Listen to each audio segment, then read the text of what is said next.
Greetings from South Korea. I am Arirang News AI anchor.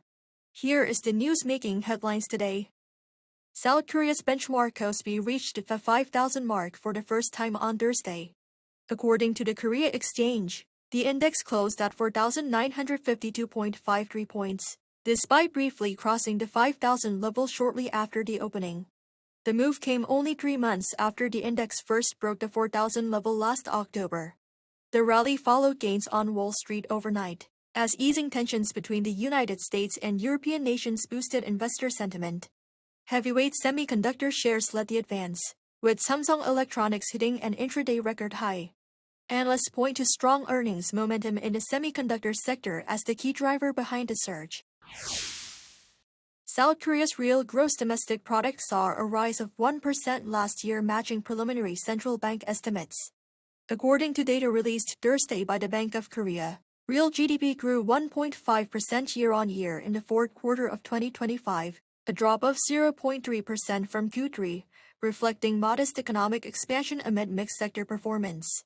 On the expenditure side, exports continue to grow, while private consumption and government spending both expanded. However, the decline in construction investment deepened, weighing on overall growth. On the production side, service sector growth strengthened, but manufacturing growth slowed and construction activity contracted further.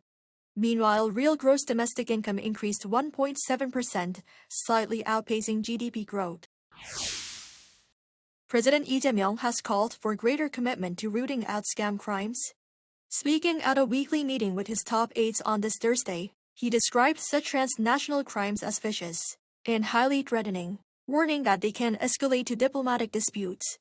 His remarks come after the Blue House announced that a special task force, established directly under President Lee, will repatriate South Korean suspects allegedly involved in Cambodia-based scam rings on Friday morning for investigation.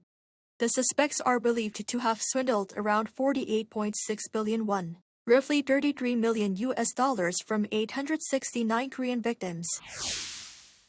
South Korea's Framework Act on Artificial Intelligence law has come into effect. Starting Thursday, the country becomes the first in the world to fully enforce a comprehensive, legal AI regulatory framework. If an AI system is used in critical fields, like healthcare, energy, hiring, or loan approvals, it faces strict oversight. Operators must have human managers in the loop and report their safety measures to the government. Companies must now clearly label AI-generated content, including through tools like watermarking, so users know what they are looking at.